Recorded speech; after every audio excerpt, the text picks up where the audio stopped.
3 años después de la muerte de mi hijo, mi esposo me dejó por mi nuera. Creían ser muy listos hasta que le puse al juez la grabación de ellos planeando el accidente de mi hijo mientras él aún vivía. Si estás viendo esto, suscríbete y déjame saber desde dónde me miras. Permítanme retroceder y contarles cómo una mujer de 64 años de Jalisco se convirtió en la persona sentada en un tribunal con pruebas que destruirían a 2 personas que alguna vez amamesa sequete. Todo comenzó con el duelo. Esa clase de dolor que te hace hacer locuras, como reorganizar la rehabilitación de tu hijo fallecido por milésima vez. Miguel llevaba 3 años ausente, pero yo aún no lograba guardar sus cosas. Quizás por eso estaba en su antigua habitación esa tarde de marzo, cuando los escuché abajo. La risa de mi esposo, Roberto, resonó por la casa, seguida por la risita entrecortada de Sara. Mi nuera había estado viniendo más a menudo últimamente, siempre con la pequeña Elena a cuestas, siempre con alguna excusa de necesitar ayuda con algo. Pensé que solo estaba sola, todavía de luto por Miguel. Qué ingenua fui. Se está volviendo sospechosa. La voz de Sara llegó escaleras arriba, más clara ahora que se habían movido a la cocina, directamente debajo de la habitación de Miguel. Me quedé helada. El viejo trofeo de fútbol de Miguel, a medio camino de la caja que había estado empacando y desempacando durante meses. ¿Sospechosa de qué? Margarita no sospecha nada. La voz de Roberto era confiada, despectiva. Está demasiado absorta en su dolor como para darse cuenta de lo que pasa justo bajo sus narices. Mis manos comenzaron a temblar. Dejé el trofeo con cuidado, temerosa de que el más mínimo sonido me delatara. Fuera cual fuera esa conversación, necesitaba escucharla. Ha pasado más de 1 año desde que empezamos esto, Roberto. ¿Cuándo se lo vamos a decir? ¿Decirme qué? Mi corazón latía tan fuerte que estaba segura de que podían oírlo abajo. Pronto, amor. Pero tenemos que ser inteligentes con esto. Margarita tiene dinero y voy a necesitar mi mitad de todo cuando nos divorciemos. La palabra divorcio me golpeó como un puñetazo. Me aferré al borde del escritorio de Miguel, mis piernas de repente débiles. Roberto quería el divorcio. Quería el divorcio por Sara, la esposa de mi hijo muerto. Pero luego Sara dijo algo que me heló la sangre.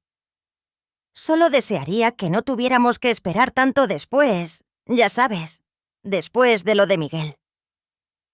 Hubo una pausa, y cuando Roberto volvió a hablar, su voz era más suave, más cuidadosa. Acordamos que esperaríamos 3 años.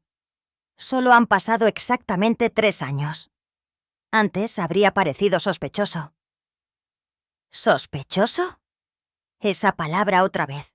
¿Por qué su relación parecería sospechosa? Miguel había muerto en un accidente automovilístico. ¿Qué tenía eso que ver con...? Lo sé, pero todavía no puedo creer que funcionara. Cuando sugeriste las líneas de freno, pensé que estabas loca. El mundo se inclinó de lado. Me agarré a la silla del escritorio de Miguel para no caerme. ¿Líneas de freno? Estaban hablando de líneas de freno. Fue el plan perfecto, continuó Roberto, y pude oír el orgullo en su voz.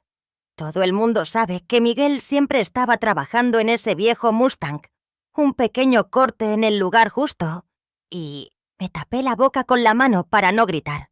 Estaban hablando de la muerte de Miguel como si hubiera sido planeada, como si ellos la hubieran planeado. A veces me pregunto si él lo supo. La voz de Sara era soñadora ahora, casi nostálgica.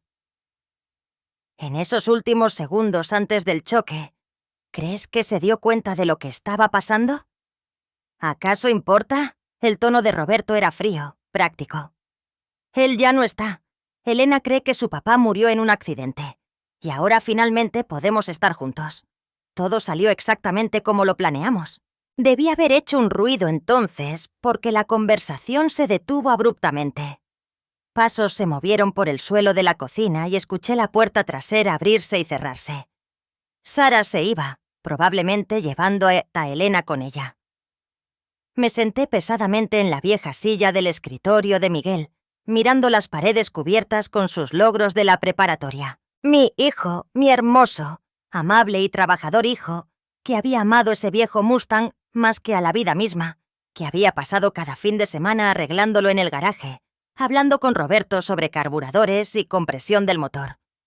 Roberto, que sabía exactamente qué línea de freno cortar.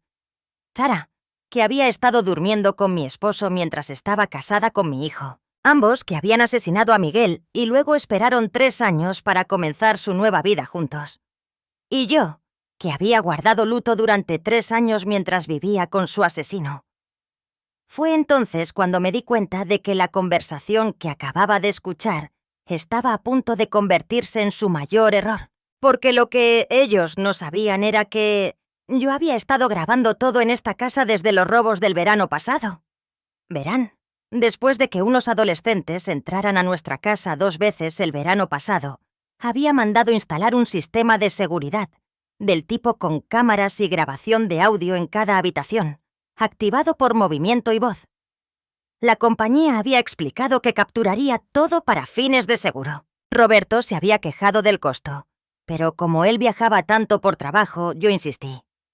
«Por mi tranquilidad», le dije. «Si tan solo hubiera sabido qué tipo de tranquilidad me daría en realidad». Ahora, sentada en la habitación de Miguel, me di cuenta de que cada conversación entre Roberto y Sara durante los últimos 8 meses estaba almacenada en ese sistema, incluida la que acababa de escuchar. Mis manos temblaban mientras bajaba al panel de control en el closet. La compañía de seguridad me había enseñado cómo acceder a las grabaciones, aunque nunca lo había necesitado antes. Tardé 3 intentos en recordar la contraseña. El cumpleaños de Miguel. Los archivos estaban todos allí, organizados por fecha y habitación. Me desplacé hasta el 15 de marzo, apenas 20 minutos atrás.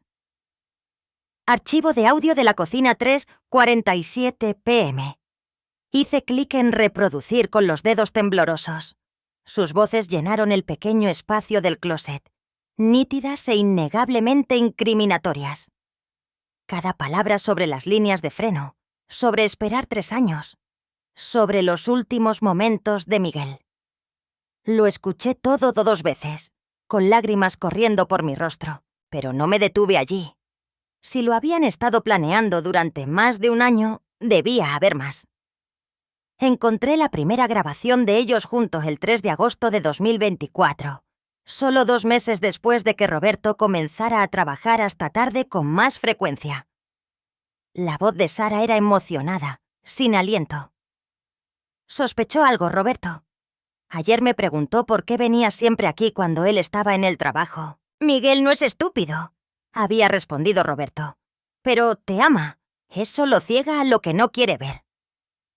Avancé rápidamente a través de docenas de grabaciones. Conversaciones amorosas, planificación de reuniones secretas, discusiones sobre la póliza de seguro de vida de Miguel, valorada en 500.000 pesos. Y luego, el 18 de enero de 2025, encontré la conversación que me heló la sangre. «No podemos seguir así para siempre». Sara había dicho, «¿Y si se entera? ¿Y si me pide el divorcio? Lo perderé todo. No te pedirá el divorcio. Miguel no es así. Intentaría arreglarlo, ir a terapia, luchar por su matrimonio». La voz de Roberto era reflexiva, calculadora. ¿A menos que qué? A menos que no estuviera para luchar por él». El silencio se prolongó tanto que pensé que la grabación se había detenido. Entonces Sara habló, su voz apenas un susurro. «¿Estás sugiriendo lo que creo que estás sugiriendo?» «Estoy sugiriendo que los accidentes ocurren, Sara, especialmente a las personas que pasan mucho tiempo trabajando bajo los coches». ¿Mi hijo? Estaban planeando asesinar a mi hijo, y lo estaban discutiendo como si estuvieran decidiendo qué cenar. Me senté en ese closet durante 2 horas, documentando cada conversación relevante. Las grabaciones pintaban un cuadro de un romance de 1 año que había escalado aquel asesinato cuando se dieron cuenta de que Miguel comenzaba a sospechar. La peor parte no fue ni siquiera la traición o el plan de asesinato. fue escuchar lo poco que les importaba el dolor que estaban causando. En una grabación de febrero, Sara se rió mientras describía cómo había llorado en el funeral de Miguel. «Debería recibir un premio Ariel», había dicho. Roberto se había reído entre dientes. «Fuiste muy convincente. Incluso Margarita te abrazó y dijo lo feliz que estaba de que Miguel hubiera encontrado a alguien que lo amara tanto». Recordé ese momento, de pie en el panteón, abrazando a Sara mientras sollozaba, pensando en lo afortunado que había sido Miguel de tener una esposa que lo amara tan profundamente. Incluso le había dicho que era como la hija que nunca tuve. Para las 6, Dios, había compilado más de 3 horas de grabaciones que abarcaban desde agosto de 2024 hasta esa tarde. Suficiente evidencia para probar asesinato premeditado y conspiración. Suficiente para destruirlos a ambos. Pero no llamé a la policía. Todavía no. Porque, primero, quería que supieran que yo sé. Se lo cospía Tata.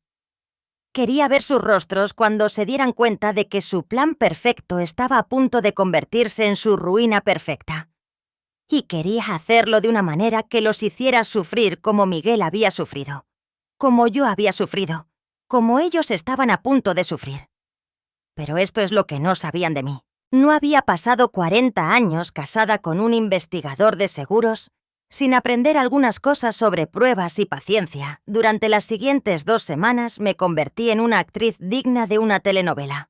Continué mi rutina diaria exactamente como antes.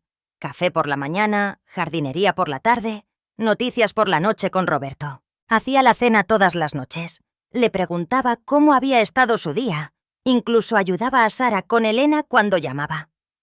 La única diferencia era que ahora lo estaba grabando todo intencionalmente, incitándolos a más conversaciones. Mencionaba cuánto extrañaba a Miguel, cuánto deseaba saber qué había pasado realmente esa noche. Sara me consolaba con sus mentiras, y Roberto me palmoteaba el hombro mientras hablaba de aceptar lo que no podemos cambiar. Cada gesto de simpatía se sentía como un clavo más en sus ataúdes. Durante esas 2 semanas también hice mi tarea. Llamé a mi sobrino Daniel, que es abogado penalista en Guadalajara. Le dije que estaba pensando en actualizar mi testamento y quería entender algunos conceptos legales sobre pruebas y grabaciones. «Tía Margarita», me había dicho, «grabar conversaciones en tu propia casa es perfectamente legal en Jalisco, siempre y cuando tú seas una de las partes presentes para tu seguridad. Y como tú vives allí, siempre eres una parte que consiente». Perfecto. También investigué el informe policial original del accidente de Miguel. El oficial investigador había notado que la falla de los frenos era consistente con el desgaste normal de un vehículo de esa edad. No se había considerado necesaria una investigación adicional. Por supuesto que no.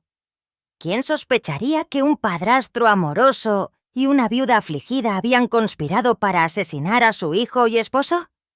Pero lo más interesante que descubrí fue sobre la póliza de seguro de vida. Sara la había cobrado 6 meses después de la muerte de Miguel, lo cual era normal. Lo que no era normal era que había usado parte del dinero para pagar deudas que yo nunca supe que Miguel tenía. Deudas que, según mi investigación, habían sido las deudas de juego de Roberto transferidas a nombre de Miguel. De alguna manera, la red de engaños era aún más profunda de lo que había pensado. El 30 de marzo, exactamente 2 semanas después de haber escuchado su conversación, decidí que era hora de tender mi trampa. Los invité a ambos a cenar el domingo, algo que había estado haciendo con menos frecuencia desde que Roberto comenzó a trabajar hasta tarde tan a menudo. Sara llegó primero con Elena, quien inmediatamente corrió a abrazar mis piernas. Mi nieta era la única persona verdaderamente inocente en todo este lío, y mi corazón se rompía al pensar en lo que pasaría cuando la verdad saliera a la luz. «Abuela Margarita, ¿podemos hacer galletas?», preguntó Elena con los ojos brillantes de emoción. «Claro, mi amor», le dije, besándole la coronilla. «Pero primero, ¿por qué no vas a jugar a la sala mientras tu mami y yo hablamos?». Sara se sentó a la mesa de la cocina, luciendo más relajada de lo que la había visto en meses. «Sabes, Margarita, He estado pensando. Quizás sea hora de que Roberto y yo empecemos a pasar más tiempo juntos abiertamente. Como amigos, claro, apoyándonos mutuamente en el duelo. La audacia de esta mujer.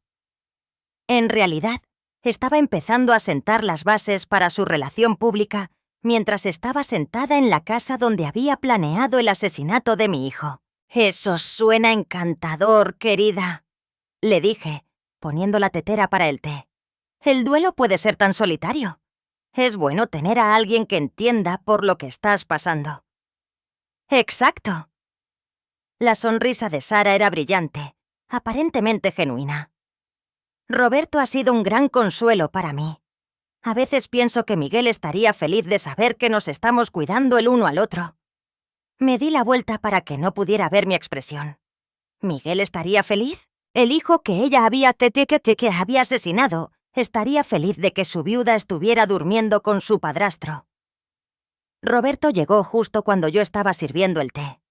Me besó en la mejilla como siempre, preguntó por mi semana como siempre, jugó con Elena como siempre. La imagen perfecta de un padrastro y abuelo afligido. Cenamos birria con todos los acompañamientos. Elena parloteaba sobre el kinder y la fiesta de cumpleaños de su amiga. Sara habló de su trabajo en la inmobiliaria. Roberto discutió un caso en el que estaba trabajando. Solo una cena familiar normal, excepto que yo estaba sentada frente a los asesinos de mi hijo. Tío. Después de que Elena se fue a ver caricaturas a la sala, saqué el postre, el pastel de chocolate favorito de Miguel. Pensé que sería bueno honrar su memoria, dije. Los ojos de Sara se llenaron de lágrimas de cocodrilo. ¡Qué dulce, Margarita! Le hubiera encantado esto. Sí, asentí, dándole un mordisco al pastel. Creo que sí, así como le hubiera encantado saber la verdad sobre lo que le pasó. La atmósfera cambió sutilmente. El tenedor de Roberto se detuvo a medio camino de su boca. La sonrisa de Sara se volvió un poco más forzada. «¿Qué quieres decir?», preguntó Roberto con cautela. Me levanté y caminé hacia la encimera de la cocina donde había colocado una pequeña grabadora digital. Con lentitud deliberada, presioné reproducir. Sus propias voces llenaron la vieja habitación. Cuando sugeriste las líneas de freno, pensé que estabas loca. Fue el plan perfecto. Un pequeño corte en el lugar justo y... Sara se puso blanca como la nieve. El rostro de Roberto se endureció en algo frío y peligroso. «Apágalo», dijo en voz baja. En cambio, lo dejé reproducir otros 30 segundos hasta que llegamos a la parte sobre los últimos momentos de Miguel. Luego hice clic en detener. 23 grabaciones, dije conversacionalmente volviendo a sentarme. Que abarcan casi 8 meses. Cada detalle de su aventura, su planificación y su ejecución del asesinato de mi hijo. El silencio se extendió entre nosotros como un cable vivo. Debieron haber visto sus caras. Sara parecía a punto de vomitar. Y Roberto, bueno, Roberto parecía estar calculando qué tan rápido podría llegar a mí y destruir esa grabadora. «Margarita», dijo lentamente, su voz adquiriendo ese tono razonable que usaba cuando intentaba convencer a alguien de algo que no querían creer. «Creo que has malinterpretado lo que escuchaste». Casi me río. Incluso siendo sorprendido con las manos en la masa, seguía intentando manipularme. ¿Ah, sí? Tomé la grabadora y la sostuve como si fuera lo más preciado del mundo, lo cual en ese momento lo era. Entonces, cuando Sara dijo, «Cuando sugeriste las líneas de freno, pensé que estabas loca». ¿De qué estaba hablando exactamente? Sara finalmente encontró su voz. «Margarita, por favor, solo escucha». «Oh, he estado escuchando, querida, durante 8 meses, aparentemente. ¿Sabías que cuando ustedes dos estaban planeando el asesinato de mi hijo en mi cocina? Yo estaba arriba revisando sus cosas, tratando de decidir qué guardar y qué guardar y qué regalar, porque mi dolor era tan abrumador que apenas podía funcionar». El color se escurrió aún más del rostro de Sara, si es que eso era posible. ¿Quieres saber la parte realmente enferma? Continué, sorprendida por lo firme que sonaba mi voz. En realidad, sentía pena por ti, Sara. Pensaba que estabas luchando por ser madre soltera. Cuidé a Elena. Te ayudé con los pagos de tu coche. Te traje comida. Margarita, comenzó Roberto. No he terminado.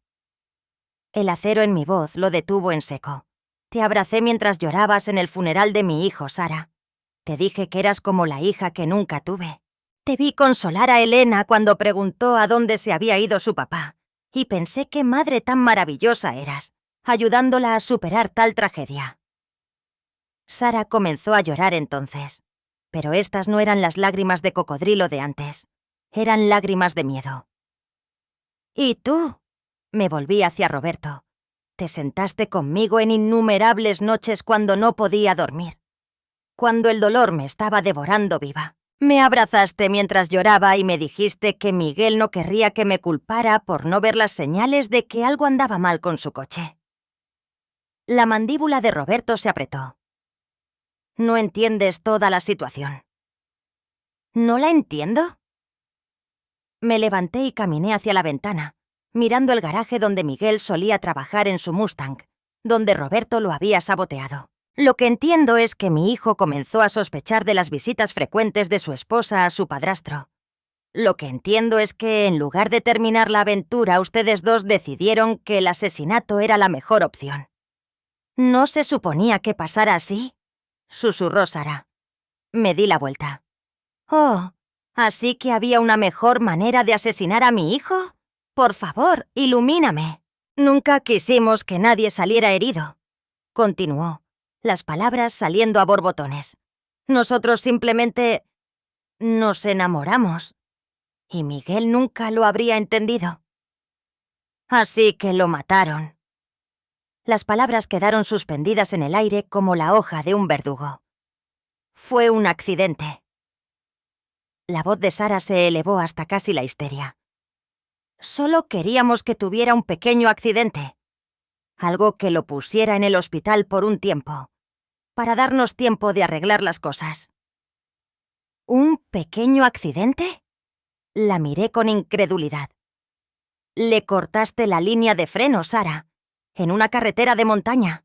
¿Qué pensaste que iba a pasar? Roberto se levantó bruscamente, su silla raspando el suelo. Esta conversación ha terminado. No puedes probar nada. Sonreí entonces, probablemente la primera sonrisa genuina que había tenido en 3 años. ¿No puedo? Ya hice copias, Roberto. Múltiples copias. ¿Y mi sobrino Daniel? ¿Te acuerdas de Daniel?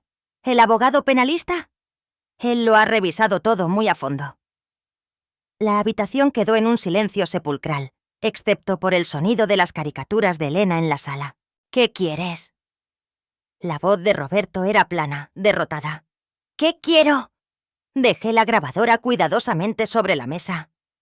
Quiero a mi hijo de vuelta. Quiero de vuelta los últimos 3 años de dolor, culpa y agonía. Quiero deshacer el momento en que abracé a Sara en el funeral de Miguel y le dije que era parte de la familia.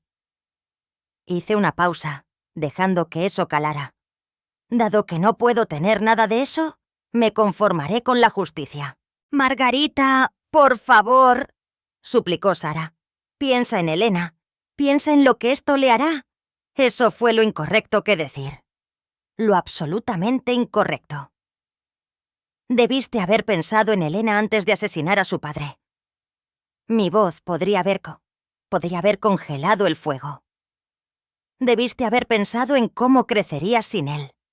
¿Cómo haría preguntas sobre su papá sobre las que tendrías que mentir el resto de su vida? Levanté mi teléfono y comencé a marcar. ¿A quién llamas?, exigió Roberto. Al comandante Morales. Creo que él manejó el caso de Miguel originalmente. Creo que le interesará mucho alguna nueva evidencia que ha salido aquí a la luz. Roberto se abalanzó sobre mi teléfono, pero fui más rápida de lo que esperaba. Para una mujer de 64 años, el dolor y la rabia son excelentes motivadores. No lo hagas, dije, manteniendo el teléfono fuera de su alcance. Elena está a 3 metros en la sala. ¿De verdad quieres que vea a su abuelo agredir a su abuela? La mirada en sus ojos me dijo que sí, que probablemente quería exactamente eso, pero dejó de moverse hacia mí. Terminé de marcar y esperé a que el comandante respondiera. Cuando lo hizo, dije las palabras que había estado ensayando durante 2 semanas. Comandante Morales, soy Margarita Foster. Tengo nuevas pruebas sobre la muerte de mi hijo Miguel. Pruebas que demuestran que fue asesinado. El silencio en mi cocina era ensordecedor, pero desde la sala podía escuchar a Elena riendo con sus caricaturas, dichosamente inconsciente de que su mundo estaba a punto de cambiar para siempre, justo como el mío había cambiado 3 años atrás. El comandante Morales llegó 30 minutos después con otro oficial y un técnico para recoger las grabaciones. Había enviado a Elena a casa con Sara antes de que llegaran. La niña no necesitaba ver a su madre y a su padrastro siendo interrogados sobre el asesinato de su padre. Sara apenas había podido hablar mientras recogía las cosas de Elena. «Margarita, por favor, te lo ruego. Debe haber otra manera». «La hubo», le respondí. «Se llamaba no asesinar a mi hijo». Roberto, por otro lado, había pasado a un modo de control de daños total. «Nunca podrás probar la intención», me dijo mientras esperábamos a la policía. «Las conversaciones se pueden sacar de contexto. Un buen abogado destrozará esto». «Ya veremos», fue todo lo que dije. Ahora, viendo al comandante Morales escuchar las grabaciones con expresiones cada vez más sombrías, sentí algo que no había experimentado en 3 años. Esperanza.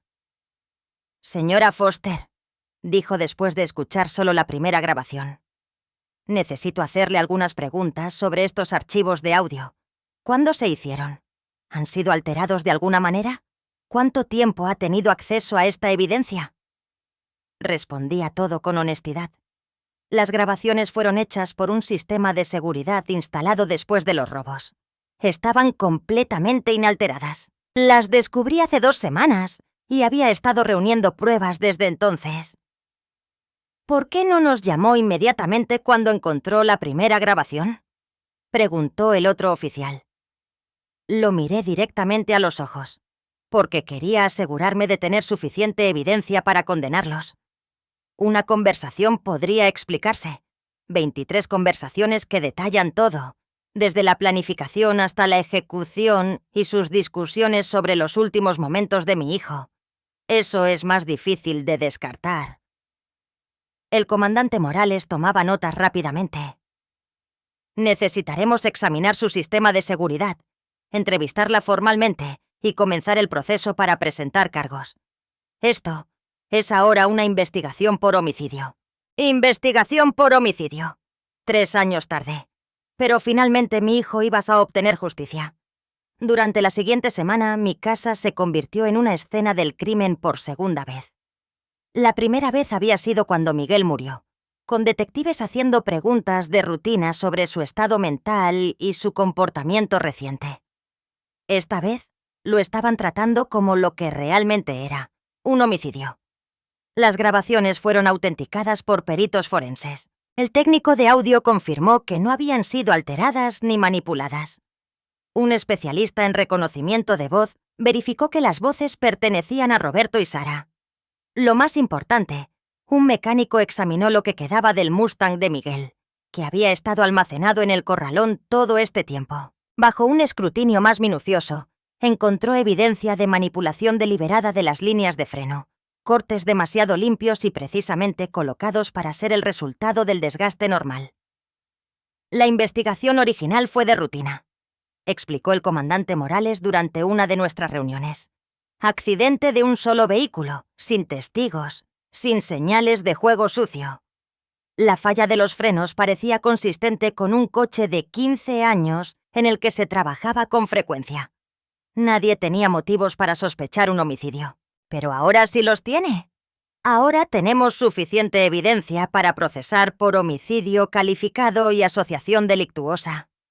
Sus grabaciones establecen premeditación, motivo y método. La evidencia física del coche respalda las confesiones grabadas». Sara fue arrestada primero en su oficina frente a todos sus compañeros de trabajo. Más tarde supe que se desplomó y tuvieron que sacarla cargando. Roberto fue sacado de su oficina esa misma tarde. La noticia golpeó a nuestro pequeño pueblo como una bomba. El periódico local publicó la historia en primera plana. Reabren investigación de homicidio de mujer local después de que viuda descubre pruebas. En cuestión de días, los reporteros me llamaban queriendo entrevistas sobre cómo había descubierto la verdad. Los rechacé a todos. Esto no era sobre fama o atención. Esto era sobre Miguel. Pero las llamadas telefónicas que sí tomé fueron de amigos y vecinos expresando conmoción y apoyo. Mi hermana vino desde Guanajuato solo para sentarse conmigo. Mi grupo de la iglesia trajo suficiente comida casera para alimentar a un ejército. La llamada más difícil vino de la madre de Sara, Laura. «Margarita», dijo, con la voz quebrada. No sé qué decir. No puedo creer que Sara pudiera... Quiero decir, sabía que no era feliz en su matrimonio, pero nunca pensé... Yo tampoco, le dije honestamente. Si hubiera sospechado algo, lo habría advertido a Miguel. «¿Qué va a pasar con Elena?», preguntó, y pude oírla llorar. Esa era la pregunta que me mantenía despierta por las noches. Elena tenía 5 años. Su padre estaba muerto, asesinado por su madre y su padrastro. Su madre enfrentaba cadena perpetua. Su abuela, yo, era quien había proporcionado las pruebas para condenarla. ¿Qué clase de vida tendría esa niña? No lo sé, admití, pero sé que Miguel querría que la cuidaran, la protegieran, la amaran. «Sara va a decir que estás haciendo esto por venganza», advirtió Laura. «Que nunca te gustó y que estás usando esto para hacerle daño». Me quedé en silencio por un largo momento. «Quizás haya algo de venganza en ello», dije finalmente. «No voy a fingir que no quiero que paguen por lo que hicieron. Pero sobre todo, Laura, solo quiero que la verdad salga a sopos a la luz. Miguel se merece eso». 3 semanas después de los arrestos, estaba sentada en mi cocina. La misma cocina donde había escuchado sus confesiones cuando mi abogado llamó. «Margarita, ha habido un desarrollo. El abogado de Sara quiere reunirse. Está considerando un acuerdo de culpabilidad». «¿Qué tipo de acuerdo?» «Testificar contra Roberto a cambio de una sentencia reducida, admitiendo su papel, pero alegando que Roberto la manipuló, que el homicidio fue idea suya y que fue coaccionada para seguirle el juego». No me sorprendió. Sara siempre había sido buena para hacerse la víctima. ¿Qué significa eso para el caso? Significa que tenemos condenas casi garantizadas para ambos. La pregunta es si te sientes cómoda con Sara posiblemente cumpliendo 25 años en lugar de cadena perpetua sin libertad condicional. Miré alrededor de mi cocina, a la mesa donde Miguel solía hacer su atar, al mostrador donde había hecho hot cakes para Elena cuando la visitaban, a la ventana que daba al garaje donde había pasado tantas horas felices trabajando en ese maldito Mustang. 25 años. Sara tendría 53 años cuando saliera. Tendría una vida después de la prisión. Miguel seguiría muerto, pero Elena tendría la oportunidad de volver a conocer a su madre algún día. Y quizás, solo quizás, esa pequeña merecía esa oportunidad. «Diles que lo consideraré», dije, «pero quiero escuchar exactamente lo que está dispuesta a admitir primero, porque algo de justicia era mejor que ninguna justicia». Y finalmente empezaba a entender que este caso no se trataba solo de castigar a Roberto y Sara. Se trataba de asegurarme de que Elena creciera conociendo la verdad sobre su padre, sabiendo que era amado, sabiendo que alguien luchó por él, aunque llevara 3 años. La reunión para el acuerdo de culpabilidad tuvo lugar en la oficina del fiscal Ortiz una gris mañana de octubre. Exactamente 3 años después del día en que murió Miguel. No estoy segura si la fecha fue una coincidencia o si alguien tenía sentido de la justicia poética. Sara entró con un uniforme naranja y esposas, sin parecerse en nada a la confiada agente inmobiliaria que solía sentarse a la mesa de la pesaz de mi esquina. La prisión la había envejecido. Tenía ya la cara que lo tío. El rostro que salido. Y ti... Sí que adorato. Cuando me vio, comenzó a das aquel hielo décadas de inmediato. Margarita, lo siento mucho. Sé que nunca me perdonarás, pero necesito que sepas cuánto lo siento. No dije nada. Estaba allí para escuchar, no para ofrecer absolución. Su abogada, una mujer elegantemente vestida de unos 40 años, desdobló papeles sobre la mesa. Señora Foster, mi cliente está preparada para hacer una confesión completa a cambio de una sentencia de 25 años con posibilidad de libertad condicional. Testificará contra el señor Foster y proporcionará detalles sobre la planificación y ejecución del crimen. El fiscal Ortiz asintió. Sara, necesito que le digas a la señora Foster exactamente lo que estás admitiendo, con tus propias palabras. Sara me miró con los ojos enrojecidos. Tuve una aventura con Roberto a partir de julio de 2024. Miguel estaba empezando aquí a sospechar, haciendo preguntas sobre por qué siempre estaba en tu casa, por qué era tan reservada con mi teléfono.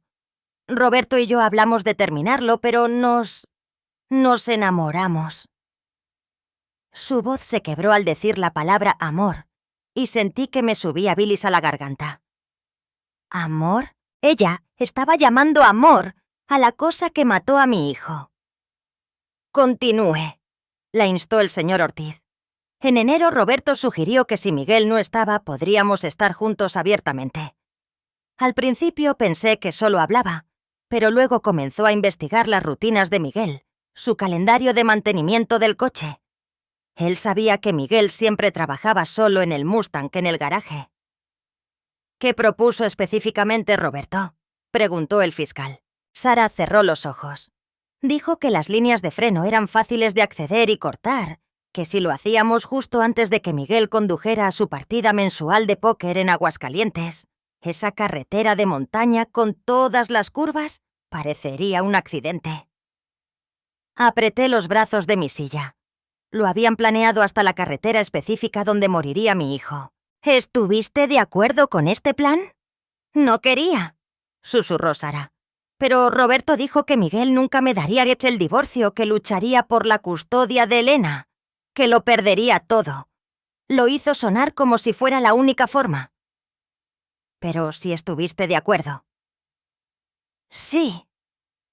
La palabra apenas era audible. ¿Cuál fue tu papel específico en el asesinato de Miguel? Sara sollozaba ahora. Se suponía que yo debía mantener a Miguel distraído mientras Roberto trabajaba en el coche. La noche antes de su partida de póker, me peleé con él sobre dinero. Lo acusé de gastar demasiado en piezas de coche. Mientras discutíamos en la casa, Roberto fue al garaje. ¿Sabías que él estaba saboteando el coche en ese momento? Sí. Cerré los ojos, recordando esa noche. Miguel me había llamado molesto por la pelea con Sara. «Mamá, estás siendo tan irracional», había dicho. «No entiendo de dónde viene esto». Le dije que le diera espacio, que las parejas a veces discuten. Le dije a mi hijo que fuera paciente con la mujer que estaba planeando su asesinato. Después de lo que pasó, continuó Sara, Roberto me instruyó sobre cómo actuar, cómo llorar apropiadamente, qué decir a la policía, a ti, a Elena. ¿Ensayaste tu duelo?, preguntó el señor Ortiz. Roberto dijo que tenía que ser convincente o la gente sospecharía. Me hizo practicar el llanto, practicar hablar de Miguel en pasado, practicar ser una viuda. La habitación estaba en silencio, excepto por el sonido del llanto de Sara y el latido de mi propio corazón retumbando en mis oídos. «Hay algo más», dijo la abogada de Sara. «Algo que no estaba en las grabaciones». Levanté la vista bruscamente. «Dile», la instó la abogada.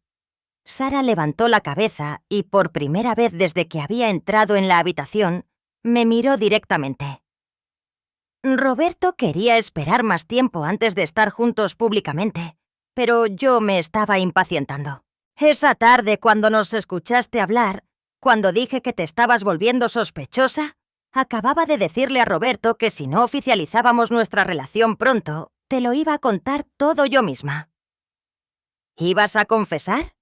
Iba a decirte que Roberto y yo nos habíamos enamorado después de la muerte de Miguel, que habíamos encontrado consuelo el uno en el otro durante nuestro duelo. Iba a hacer que pareciera que había empezado después del funeral. Pero Roberto no quería eso. Dijo que era demasiado arriesgado, que podrías hacer demasiadas preguntas. Quería esperar los 3 años completos, luego divorciarse de ti y casarse conmigo, hacer que pareciera una progresión natural. La miré fijamente. Entonces, la conversación que escuché, Roberto estaba tratando de convencerme de esperar. Sacó a colación las líneas de freno para recordarme por qué teníamos que ser cuidadosos, por qué no podíamos apresurar las cosas. La ironía era asombrosa. Si Sara hubiera sido más paciente, si no hubiera presionado a Roberto para acelerar su cronograma, es posible que nunca hubiera descubierto la verdad. Miguel seguiría muerto, pero sus asesinos estarían libres. «Señora Foster», dijo suavemente el señor Ortiz, ¿tiene alguna pregunta para Sara antes de que procedamos? Tenía 1000 preguntas. Quería saber cómo podía mirar a Elas a los ojos todos los días sabiendo lo que había hecho. Quería saber si pensó en Miguel en esos últimos momentos antes del choque. Quería saber cómo había logrado pararse junto a su tumba y echar tierra sobre su ataúd mientras planeaba un futuro con su asesino. Pero solo había una pregunta que realmente importaba. ¿Cree que 25 años es suficiente?, pregunté. El rostro de Sara se arrugó. Nada será suficiente. Lo sé. Sé que destruí la vida de Elena, tu vida, mi propia vida. Sé que maté a un buen hombre que me amaba y confiaba en mí. 25 años, 50 años, cadena perpetua. Nada de eso traerá a Miguel de vuelta. Tenía razón. Nada traería a Miguel de vuelta. Pero Elena tendría 30 años cuando Sara saliera de prisión. Tendría la oportunidad de decidir por sí misma si tener una relación con su madre. Y quizás para entonces, Sara se habría convertido en alguien digno de esa relación. «Aceptaré el acuerdo», dije. El alivio inundó el rostro de Sara, seguido inmediatamente por la culpa de sentir alivio. «Gracias», susurró. Me levanté para irme. Luego me di la vuelta una vez más. «Sara, Elena crecerá sabiendo lo que hiciste. Algún día querrá respuestas. Cuando llegue ese día, espero que estés lista para decirle la verdad. Toda la verdad. Ella merece saber quién fue realmente su padre y quién fuiste tú, realmente». «Lo haré», prometió Sara. «Le contaré todo». Salí de esa oficina sabiendo que los asesinos de mi hijo rendirían cuentas. Roberto probablemente enfrentaría cadena perpetua sin libertad condicional. Sara cumpliría 25 años. No era justicia perfecta. La justicia perfecta sería que Miguel entrara por mi puerta de nuevo, llamándome mamá, trayendo a Elena a cenar el domingo. Pero era justicia, no obstante. Y por primera vez en 17 años, pude imaginar un futuro donde el peso del dolor no me aplastaba cada mañana al despertar. La verdad finalmente iba a liberarnos a todos. El juicio de Roberto comenzó 3 meses después, en enero de 2026. Sara ya había sido sentenciada y estaba cumpliendo su condena en el Centro Femenil de Reinserción Social. El tribunal local zumbaba con reporteros y curiosos del pueblo que no podían creer que la tranquila Margarita Foster había descubierto una conspiración de homicidio en su propia cocina. Me senté en la primera fila todos los días, vistiendo un atuendo diferente cada vez, pero siempre con el anillo de preparatoria de Miguel en una cadena alrededor de mi cuello. El abogado defensor de Roberto, un hombre astuto de la Ciudad de México llamado licenciado Vega, me miraba de reojo como si yo fuera una bomba que pudiera explotar en cualquier momento. No se equivocaba. «Señoras y señores del jurado», comenzó el licenciado Vega su declaración de apertura. «Van a escuchar grabaciones que los impactarán y perturbarán, Pero quiero que recuerden que las palabras sacadas de contexto pueden pintar una imagen muy diferente a la realidad. ¿Fuera de contexto? Casi me río. ¿Cómo se saca de contexto exactamente? Cuando sugeriste las líneas de freno pensé que estabas loca. Mi cliente, Roberto Foster, es un investigador de seguros de 67 años con 40 años de trayectoria limpia. Un hombre que amaba a su hijastro, que lamentó su muerte, que apoyó a su viuda durante el período más oscuro de su vida. El fiscal, licenciado Ortiz, se puso de pie para su apertura. El acusado no apoyó a la señora Foster en su dolor. Él causó ese dolor. Lo orquestó y luego vivió con ella durante 3 años, viéndola sufrir cada día por el hijo que él asesel, Salai Kikino. Durante la siguiente semana, reprodujeron mis grabaciones para el jurado. Cada conversación, cada detalle, cada risa insensible. Observé los rostros de los jurados mientras escuchaban a Roberto y Sara discutir los últimos momentos de Miguel, como si estuvieran reseñando una película que habían disfrutado. La estrategia de la defensa se hizo clara: culpar de todo a Sara. Según Vega, Roberto había sido seducido por una mujer joven y manipuladora que lo convenció de ayudar con su plan para asesinar a su esposo.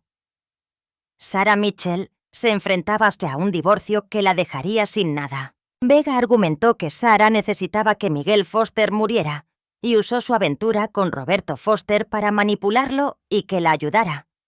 Fue inteligente, se lo concedo.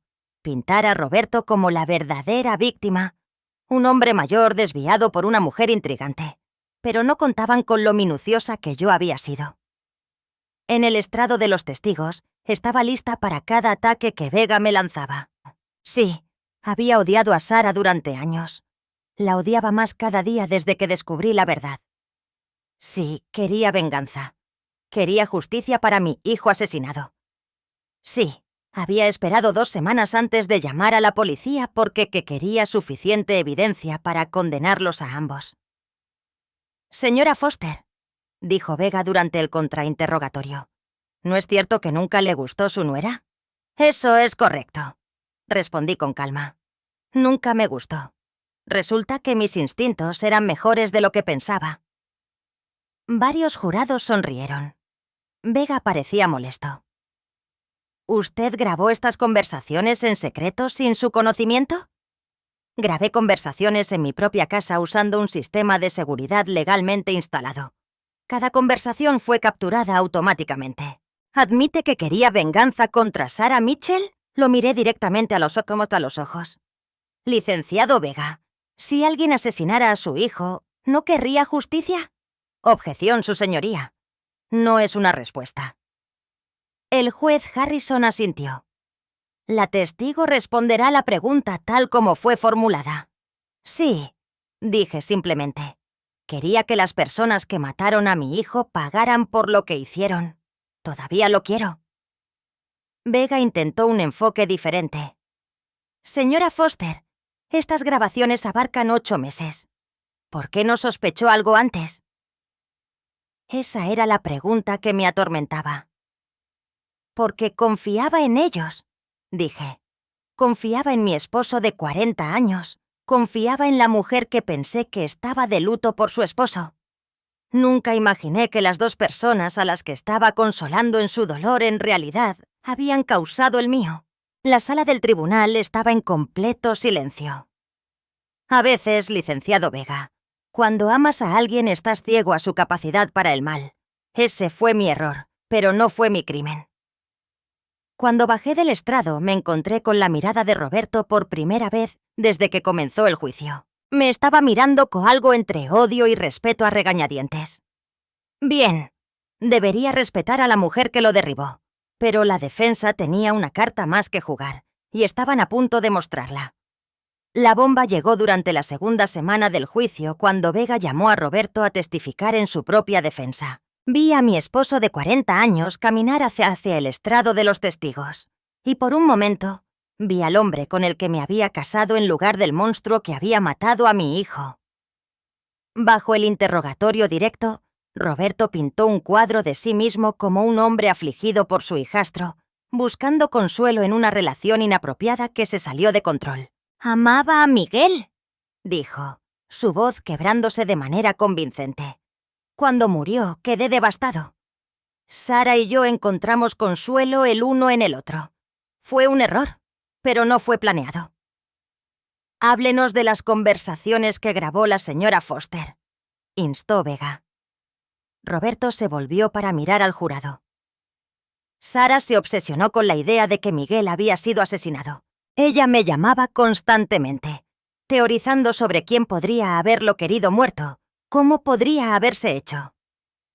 Las conversaciones sobre las líneas de freno no eran sobre la planificación de un homicidio. Eran sobre las fantasías paranoicas de Sara sobre cómo alguien más podría haber matado a su esposo. Sentí que mi presión arterial aumentaba. La audacia de este hombre convirtiendo la confesión de Sara en evidencia de su inestabilidad mental. ¿Está diciendo que Sara Mitchell estaba delirando?, preguntó Vega. Estoy diciendo que era una viuda afligida que no podía aceptar que la muerte de su esposo fue un accidente aleatorio. Y en mis intentos de consolarla, a veces seguí sus teorías. Fue magistral. Asqueroso, pero magistral. Lo estaba haciendo sonar como si hubiera estado siguiendo el juego a una mujer loca, no planeando un homicidio con su amante. Pero luego vino el contrainterrogatorio, y el licenciado Ortiz estaba listo. «Señor Foster, en una grabación usted dice, fue el plan perfecto, un pequeño corte en el lugar justo. ¿Estaba siguiendo los delirios de Sara o se estaba atribuyendo el mérito de un homicidio exitoso?» La compostura de Roberto se resquebrajó ligeramente. Yo estaba tratando de hacerla sentir mejor con sus teorías, atribuyéndome el mérito de asesinar a su hijastro. Estaba siendo sarcástico. ¿Sarcástico? Ortiz dejó que la palabra flotara en el aire. «Señor Foster, en otra grabación Sara dice, a veces me pregunto si él lo supo en esos últimos segundos antes del choque, si se dio cuenta de lo que estaba pasando. Y usted responde, ¿acaso importa? Él ya no está y ahora finalmente podemos estar juntos». ¿Eso también fue sarcasmo? La sala del tribunal estaba tan silenciosa que se podía oír la respiración de Roberto. Esa conversación fue sacada de contexto. ¿Qué contexto hace aceptable discutir los últimos momentos de terror de su hijastro, señor Foster? El abogado de Roberto objetó, pero el daño ya estaba hecho. El jurado miraba a Roberto con disgusto. Ortiz continuó metódicamente, reproduciendo grabación tras grabación, pidiéndole a Roberto que explicara cada una como sarcasmo o manejo de un delirio. Para cuando terminó, la historia de Roberto sonaba tan ridícula como realmente era. Pero el verdadero golpe llegó cuando Ortiz llamó a su última testigo, Sara Mitchell, a través de videoconferencia desde prisión. «Señorita Mitchell», comenzó Ortiz, «el acusado afirma que sus conversaciones sobre las líneas de freno eran fantasías, delirios sobre cómo alguien más podría haber matado a su esposo. ¿Es eso cierto?» Sara, con aspecto demacrado en su uniforme de prisión, negó con la cabeza. «No». Roberto sugirió cortar las líneas de freno.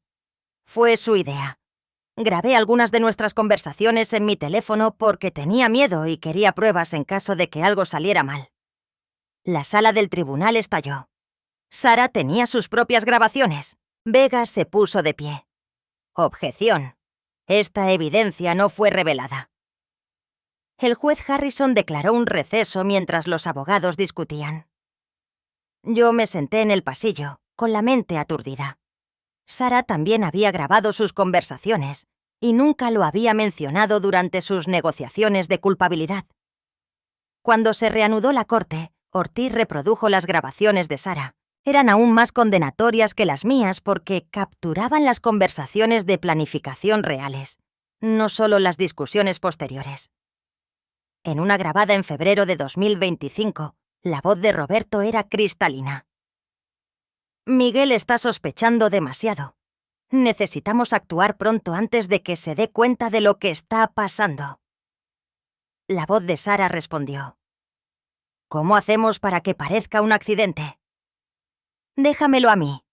He investigado suficiente fraude de seguros como para saber cómo funcionan estas cosas. En otra de marzo de 2025, solo días antes de la muerte de Miguel. ¿Estás seguro de las líneas de freno? Confía en mí, amor. Un corte en el lugar correcto y parecerá desgaste normal. Las curvas de la montaña harán el resto. Cerré los ojos mientras se reproducían las grabaciones, escuchándolos tramar la muerte de mi hijo con el mismo tono que usarían para planear unas vacaciones. Cuando terminaron las grabaciones, la sala del tribunal estaba en silencio, excepto por el sonido de alguien llorando. Miré a mi alrededor y me di cuenta de que era yo. El rostro de Roberto estaba lívido. Su brillante estrategia de defensa se había derrumbado por completo, pero Ortiz no había terminado. Señorita Mitchell, ¿por qué no reveló estas grabaciones durante sus negociaciones de culpabilidad? Sara miró directamente a la cámara. Porque Margarita Foster merecía ser quien los derribara. Ella perdió a su hijo. Ella merecía ser la heroína de esta historia, no yo. Incluso desde prisión, enfrentando 25 años, Sara todavía era capaz de sorprenderme. El juicio prácticamente terminó después de eso, pero había una revelación más esperando, y cambiaría todo lo que creía saber sobre la muerte de mi hijo. El último testigo fue alguien que no esperaba, el comandante Morales, quien había investigado el accidente original de Miguel. Ortiz lo llamó a testificar sobre la evidencia física. Pero durante el contrainterrogatorio, Vega hizo una pregunta que abrió una puerta que nadie vio venir. «Comandante Morales». Durante su investigación original, entrevistó a alguien que sugiriera que la muerte de Miguel Foster podría no haber sido accidental. Morales dudó. Hubo una persona que parecía sospechar de las circunstancias. Mi corazón se detuvo. ¿Quién más había sospechado algo? ¿Podría elaborar? El empleador de Miguel Foster, David Ríos, llamó a nuestro departamento aproximadamente una semana después del accidente. Dijo que Miguel había mencionado estar preocupado de que alguien estuviera manipulando su coche. La sala del tribunal zumbó con murmullos. Ortiz parecía tan sorprendido como todos los demás. ¿Dio seguimiento a este informe? Entrevistamos al señor Ríos, pero no pudo proporcionar detalles específicos. Dijo que Miguel simplemente parecía paranoico en las semanas previas a su muerte, revisando su coche obsesivamente, haciendo preguntas sobre sabotaje automotriz. Apreté la banca frente a mí. Miguel lo había sabido. De alguna manera, mi hijo había sentido el peligro. «Su señoría», dijo Ortiz, poniéndose de pie. «Solicito un breve receso para investigar esta nueva información». El juez Harrison concedió el receso y, en menos de una hora, David Ríos estaba de camino al juzgado. Yo conocía a David. Había sido el supervisor de Miguel en la empresa de ingeniería durante 8 años. Miguel confiaba en él. Cuando se reanudó la corte, David subió al estrado, luciendo nervioso pero decidido. «Señor Ríos», comenzó Ortiz, «cuéntenos sobre el comportamiento de Miguel Foster en las semanas previas a su muerte». David me miró antes de responder. Miguel estaba asustado. No decía mucho, pero había comenzado a revisar su coche todas las mañanas antes de ir a trabajar. Me preguntó si sabía algo sobre sabotaje automotriz. Dijo que había estado leyendo sobre fallas en las líneas de freno. ¿Dijo por qué estaba preocupado? Dijo que alguien con acceso a su garaje le había estado haciendo muchas preguntas sobre su rutina de mantenimiento del coche. Alguien que sabía exactamente cuándo y dónde trabajaba en el Mustang. Las piezas encajaron con una claridad nauseabunda. Roberto no solo conocía la rutina de Miguel. Había estado preguntando al respecto, estudiándola, preparándose para el homicidio. ¿Miguel sospechaba de alguien en específico? David dudó, mirando a Roberto. Nunca dijo un nombre, pero mencionó estar preocupado por su padrastro. Dijo que Roberto Le había estado haciendo preguntas extrañas sobre el sistema de frenos del Mustang. El rostro de Roberto se había puesto blanco. Su propio comportamiento había hecho sospechar a Miguel. ¿Qué tipo de preguntas? Cosas técnicas sobre el líquido de frenos, la ubicación de las líneas de freno, con qué frecuencia las revisaba Miguel. Miguel pensó que era solo curiosidad al principio, pero cuando Roberto siguió preguntando, ¿cuándo fue la última vez que habló con Miguel sobre esto? El día antes de su muerte. Me llamó esa tarde. Dijo que estaba pensando en llevar el coche a un mecánico para que le revisaran todo profesionalmente. Iba a hacerlo justo después de su partida de póker. La ironía era devastadora. Miguel había estado planeando que revisaran su coche el día después de su homicidio. Si lo hubiera hecho un día antes, todavía podría estar vivo, continuó Ortiz. ¿Miguel mencionó alguna otra preocupación? Dijo que su esposa había estado actuando de forma extraña, pasando mucho tiempo en casa de su madre, siendo reservada con las llamadas telefónicas. Estaba empezando aquí a preguntarse si ella tenía una aventura. Cerré los ojos. Miguel había estado uniendo las piezas. El padrastro sospechoso preguntando por su coche. La esposa infiel pasando tiempo con ese mismo padrastro. Había estado tan cerca de descubrir la verdad. Señor Ríos, en su opinión, ¿Miguel Foster estaba paranoico o estaba realmente en peligro? David miró directamente a Roberto. Estaba en peligro, y creo que él lo sabía. Cuando David terminó de testificar, la fiscalía cerró su caso. La defensa de Roberto estaba en ruinas. El jurado había escuchado pruebas abrumadoras de homicidio premeditado, incluida la creciente conciencia de la víctima sobre la amenaza en su contra. Durante los argumentos finales, Ortiz pintó un cuadro de un asesino calculador que no solo había matado a su hijastro, sino que había sido lo suficientemente arrogante como para estudiar abiertamente las rutinas de su víctima, haciendo que Miguel se volviera sospechoso en sus últimas semanas. Vega intentó desesperadamente salvar algo, argumentando que las preguntas de Roberto sobre el coche probaban su inocencia. ¿Por qué un hombre culpable llamaría la atención sobre sí mismo?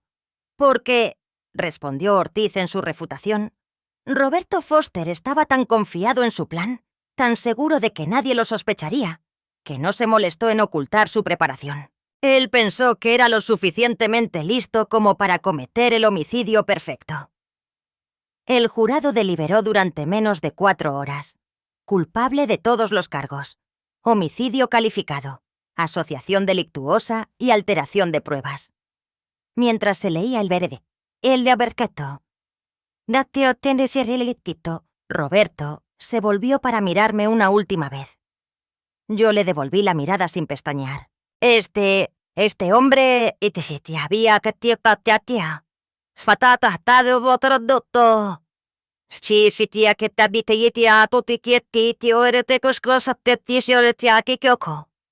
había vivido en mi casa durante 3 años mientras yo estaba de luto, y luego trató de culpar de todo a su cómplice. Pero todavía había una revelación más esperando, una que finalmente me daría la verdad completa sobre por qué Miguel tuvo que morir. Y vendría de la fuente más inesperada, Elena. La audiencia de sentencia estaba programada para 3 semanas después, pero antes de que eso pudiera suceder, recibí una llamada telefónica que cambió todo lo que creía saber sobre este caso. Era de Laura, la madre de Sara, quien había estado cuidando a Elena. Senasa, desde TSK, la restaurante de Sara. Margarita, dijo, con la voz temblorosa. Necesito verte. Elena dijo algo ayer que creo que necesitas escuchar. Nos reunimos en un pequeño café a las afueras del pueblo. Laura trajo a Elena, quien corrió a abrazar que, como siempre, a pesar de todo, esta pequeña todavía me veía como la abuela Margarita, la mujer que hacía galletas y leía cuentos antes de dormir. ¿De qué se trata esto?, pregunté después de que Elena se instaló en una mesa cercana con libros para colorear. Las manos de Laura temblaron mientras hablaba. Ayer, Elena estaba jugando a la casita con sus muñecas. Estaba representando una escena en la que las muñecas mamá y papá estaban peleando, y la muñeca mamá dijo algo que me heló la sangre. ¿Qué dijo? Hizo que la muñeca mamá dijera: «Papá sabe lo del bebé. Tenemos que decirle al abuelo Roberto antes de que papá se enoje». Miré a Laura. «¿Qué bebé?». Eso le pregunté, y Elena dijo muy naturalmente que mamá tenía un bebé en su pancita que no era el bebé de papá. Era el bebé del abuelo Roberto. El mundo se inclinó de lado. Sara había estado embarazada. Le hice más preguntas a Elena con mucho cuidado. Continuó Laura. Dijo que mami fue al doctor por el bebé, pero luego el bebé se fue. Dijo que mami estaba muy triste porque el bebé se fue, y que fue entonces cuando empezó a pasar más tiempo con el abuelo Roberto. Mi mente recorrió la cronología. La aventura de Sara y Roberto había comenzado en julio de 2024. Miguel murió en octubre de 2025. Si Sara había estado embarazada y había tenido un aborto espontáneo o una interrupción del embarazo. Laura, ¿cuándo crees que sucedió esto? Basado en lo que Elena recuerda, creo que Sara se embarazó a finales de 2024, probablemente cerca de Navidad. El embarazo habría terminado en algún momento a principios de 2025, enero de 2025. El mismo mes, la grabación mostró a Roberto y Sara discutiendo por primera vez el homicidio como una opción. Elena dijo algo más. Continuó Laura, bajando la voz. Dijo que papá le preguntaba a mamá sobre las visitas al médico, sobre por qué estaba enferma por las mañanas. Dijo que papá se estaba volviendo gruñón con los secretos de mamá. Miguel había sospechado de algo más que una simple aventura. Había estado cuestionando a Sara sobre un embarazo. Un embarazo que no podía ser suyo porque la cronología no coincidía. Llamé inmediatamente al licenciado Ortiz. «Un embarazo. Lo cambia todo», dijo después de que le expliqué lo que Elena había revelado. Si Miguel estaba cuestionando a Sara sobre un embarazo que no era suyo, y si Roberto era el padre, les da un motivo aún más fuerte para el homicidio. Terminé. Exacto. Miguel ya no era solo un esposo sospechoso. Estaba a punto de descubrir que su esposa estaba embarazada del hijo de su padrastro. Ortiz solicitó a la corte reabrir el caso para presentar nuevas pruebas. El juez Harrison, claramente perturbado por estos acontecimientos, accedió a escuchar el testimonio de Laura y de una psicóloga infantil que había entrevistado hacia Selena. La psicóloga, Rebeca Vidal, testificó que las declaraciones de Elena eran coherentes y detalladas, sin mostrar signos de manipulación o falsos recuerdos. Los niños de la edad de Elena, explicó, normalmente no fabulaban historias complejas sobre embarazos y procedimientos médicos. En mi opinión profesional, dijo la doctora Vidal, Elena está relatando recuerdos genuinos de conversaciones y eventos que presenció en su hogar. Laura testificó sobre el juego de muñecas de Elena y las declaraciones específicas que había hecho sobre el embarazo y las peleas de sus padres. Pero la bomba llegó cuando Ortiz volvió a llamar a Sara a testificar por videoconferencia. «Señorita Mitchell», dijo, «¿estuvo usted embarazada durante su aventura con Roberto Foster?» Sara guardó silencio por un largo momento, con lágrimas corriendo por su rostro. «Sí». «¿Roberto Foster era el padre?» «Sí». «¿Miguel descubrió este embarazo?» Sara asintió, incapaz de hablar. «Señorita Mitchell, necesita responder en voz alta para que quede registrado». «Sí», susurró. «Miguel encontró mi prueba de embarazo. Me confrontó sobre las fechas. Dijo que la cronología no coincidía con nuestra intimidad. Él sabía que el bebé no era suyo. ¿Qué pasó con el embarazo?»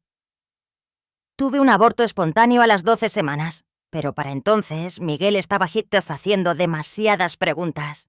Dijo que iba a exigir una prueba de paternidad, que iba a averiguar quién era el padre». La última pieza del rompecabezas encajó. Miguel no solo había sospechado de una aventura, tenía pruebas concretas de la infidelidad de Sara y estaba decidido a descubrir la verdad. Señorita Mitchell, ¿es por esto que usted y Roberto decidieron que Miguel tenía que morir? Sara miró directamente a la cámara, con el rostro desfigurado por el dolor y la culpa. No podíamos dejar que se enterara de que Roberto era el padre. Roberto dijo que si Miguel lo sabía, destruiría nuestras 2 vidas. El homicidio nunca fue por la felaventura. Fue por encubrir el embarazo. La sala del tribunal estaba en silencio, excepto por el sonido de mi propio corazón. No solo habían matado a Miguel para estar juntos, lo habían matado para ocultar la evidencia de su traición. El juez Harrison declaró un receso, pero apenas lo escuché. Estaba pensando en mi hijo en sus últimas semanas, descubriendo el embarazo de su esposa, dándose cuenta de que no podía ser su hijo, decidido a descubrir la verdad que habría revelado la traición definitiva de su padrastro. Miguel había muerto no solo porque sospechaba, sino porque era lo suficientemente inteligente como para darse cuenta exactamente de lo que había sucedido. Y fue entonces cuando me di cuenta del alcance total de lo que Roberto y Sara nos habían quitado. No solo habían asesinado a mi hijo, sino que también habían asesinado a mi nieto. La audiencia de sentencia se convirtió en algo completamente diferente después de la revelación de Sara sobre el embarazo. El juez Harrison lo llamó uno de los casos más depravados de traición familiar que había visto en 30 años en el estrado. Roberto recibió cadena perpetua sin posibilidad de libertad condicional. Pero antes de que el juez dictara sentencia, permitió las declaraciones de impacto de las víctimas. Había pasado semanas preparando lo que quería decir. Pero cuando me paré en ese podio mirando a Puerto Roberto en su uniforme naranja, dejé a un lado mis comentarios preparados. Su señoría, hace 3 años, perdí a mi hijo en lo que creí que fue un trágico accidente. Lloré no solo por Miguel, sino por el nieto o nieta que nunca tendría porque él y Sara estaban intentando tener otro bebé. Hice una pausa, mirando directamente a Roberto. Lo que no sabía era que Sara estaba embarazada del hijo de Roberto. Mi hijo murió tratando de proteger a una familia que incluía a un bebé que en realidad era de su padrastro. La sala del tribunal estaba en completo silencio. Roberto no solo asesinó a mi hijo, asesinó a su propio hijo nonato para encubrir su crimen. Obligó a Sara Cossity a elegir entre su amante y su esposo. Y cuando ella lo eligió a ese cosa que costa se aseguró de que esa elección le costaría la vida a Miguel. Me volví hacia Juetit. ¿El Said? ¿Cuá? Su señoría, esto no fue un crimen pasional o un momento de mal juicio. Esta fue una ejecución calculada de un joven padre que estaba haciendo las preguntas correctas y acercándose demasiado a la verdad. Cuando terminé, el abogado de Roberto renunció al derecho de su cliente a hablar. ¿Qué podría decir? El discurso de sentencia del juez Harrison fue mordaz. Señor Foster, usted ha cometido lo que considero la máxima traición. Asesinó a un joven que confiaba en usted, que lo llamaba familia, que no tenía idea de que el hombre al que admiraba estaba destruyendo sistemáticamente su vida. Después de la sentencia, salí de ese juzgado sintiendo algo que no había experimentado en 3 años. Paz, no felicidad. Nunca sería feliz por la muerte de Miguel, pero sí paz de que finalmente se había hecho justicia. 6 meses después, recibí una carta de Sara desde prisión. Escribió sobre sus sesiones de terapia, sobre finalmente comprender la magnitud de lo que había hecho, sobre querer ser una mejor persona para Elena cuando finalmente fuera liberada. No respondí a esa carta ni a ninguna de las otras que le siguieron, pero hice algo más. Fundé la Fundación Miguel Foster, dedicada a ayudar a niños que han perdido a sus padres por violencia intrafamiliar. Porque si bien Elena no fue técnicamente víctima de violencia intrafamiliar, era una niña cuyo padre fue asesinado por miembros de su familia y merecía apoyo. Elena me visita todos los meses. Laura la trae y horneamos galletas, leemos libros y hablamos de su papá. Le he contado versiones de la verdad apropiadas para su edad, que algunas personas malas lastimaron a su papá, y ahora esas personas están en la cárcel donde no pueden lastimar a nadie más. Algún día, cuando sea mayor, Elena querrá saber más, y cuando llegue ese día le contaré todo. Le diré que su padre fue un buen hombre que la amaba, que intentaba proteger a su familia cuando murió. Le diré que fue inteligente y valiente, y que descubrió la verdad porque la amaba lo suficiente como para hacer las preguntas difíciles. En el cumpleaños de Miguel este año, Elena y yo soltamos globos de sus colores favoritos. Mientras los veíamos desaparecer en el cielo, Elena me preguntó si papá podía verlos desde el cielo. «Creo que sí, mi amor», le dije. «Y creo que él sabe que nos aseguramos de que los malos fueran castigados». «Bien», dijo con la certeza de una niña de 5 años. Papá merecía justicia. Sí, la merecía. Y después de 3 años de dolor, mentiras y traición, finalmente la obtuvo.